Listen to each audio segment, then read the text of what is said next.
The global fuel shortage is affecting us all. To keep us moving, the government has been working to secure Australia's fuel supply. Today, the Australian government is launching a new campaign. They're spending $20 million, about £10 million on newspaper and television adverts, urging people in Australia to conserve fuel stocks. A series of studies that have been done by economists of worst case scenarios.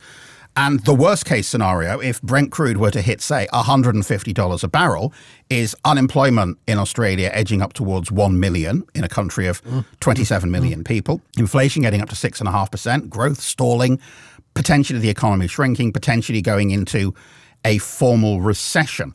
At the same time, Anthony Albanese, the Australian Prime Minister, is on a little tour of the region. He was in Singapore at the weekend. He's going to go to Brunei and Malaysia in the next few days. He is trying to secure guarantees that oil will be shipped from those countries to Australia, no matter how the situation evolves. And as leverage, Australia is using the fact that it is a major exporter of gas to those countries.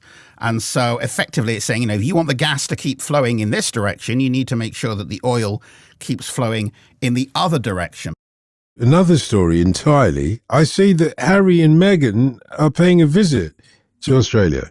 Yeah, they're due to arrive on Thursday for what is not a royal visit. And the last time they were here was back in 2018, not that long after they'd got married, and they got a rapturous reception from the Australian public. It was a huge hit. I mean, Harry claimed that the palace was very unhappy at what a good reaction they got.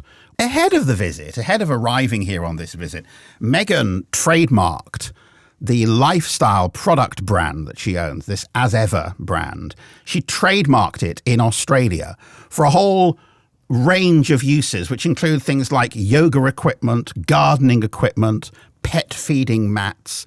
It has led some people to suggest, that this less so a not royal visit, more a kind of product launch or marketing exercise. The man who was, until about 6 months ago, the editor of the Sydney Morning Herald is given a front page opinion column in that paper this morning. And let's say he doesn't hold back in terms of his views on this not a royal visit. He says that Harry and Meghan have arrived, happy to help relieve us of all that spare cash they believe we are carrying. We have, he says, so much to learn from an American actor turned duchess, turned entrepreneur, turned hawker of boutique jeans and honey.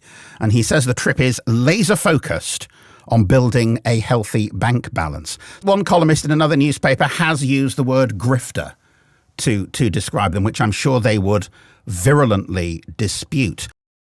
There's one face that dominates the Australian papers this morning. It is the face of Gout Gout, this absolutely extraordinary 18-year-old athlete.